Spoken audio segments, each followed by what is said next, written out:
Inilah penjelasannya, kenapa Bandara Sirewal dilarang di Indonesia. Bang Black, Ya, apa sih di Indonesia nggak boleh ngibarin bendera Israel? oke. Sejarah jadi panjang banget ya. Dulu tahun 1944, bahkan sebelum proklamasi, itu ada mufti Palestina bernama Amin Husaini. Beliau yang pertama kali mengkampanyekan kemerdekaan Indonesia di kalangan bangsa-bangsa Arab. Dia melarikan diri dari Palestina ke Jerman. Dari Jerman dia menyiarkan melalui radio soal kampanye kemerdekaan Indonesia. Itu pertama. Kemudian ada juga namanya Muhammad Ali Taher.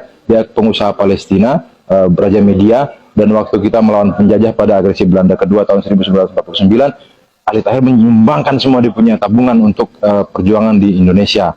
Kemudian pada konferensi Asia Afrika di 1955, negara-negara yang hadir saat itu mereka berjanji untuk memerdekakan Palestina. Janji yang belum dipenuhi sampai sekarang. Jadi Indonesia tidak akan mengakui negara Israel sebelum Palestina merdeka. Itu mengapa kemudian pada 2019 Kemenlu mengeluarkan aturan soal larangan mengibarkan bendera-bendera Palestina Israel di Indonesia. Nggak boleh menyanyikan lagu kebangsaannya, nggak boleh juga kemudian mendukung negara tersebut di Indonesia. Pertanyaannya, mengapa masih ada dukungan terhadap Israel di Indonesia?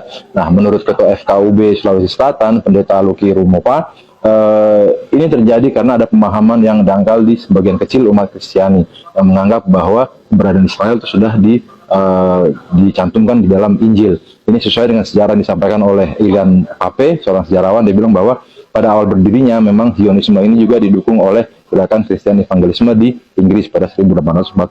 Mereka membaca secara literal Injil dan meyakini bahwa Mesias hanya akan datang bila orang-orang Yahudi dipindahkan ke tanah suci di Palestina. Nah, pahamannya kemudian beberapa menyesap di Indonesia dan akhirnya ada beberapa daerah yang menyatakan dukungan kepada Israel. Pendeta Luki sudah mengatakan bahwa di Indonesia pendeta berusaha untuk menekan ajaran tersebut dan berusaha mengkampanyekan pembacaan Injil yang lebih moderat.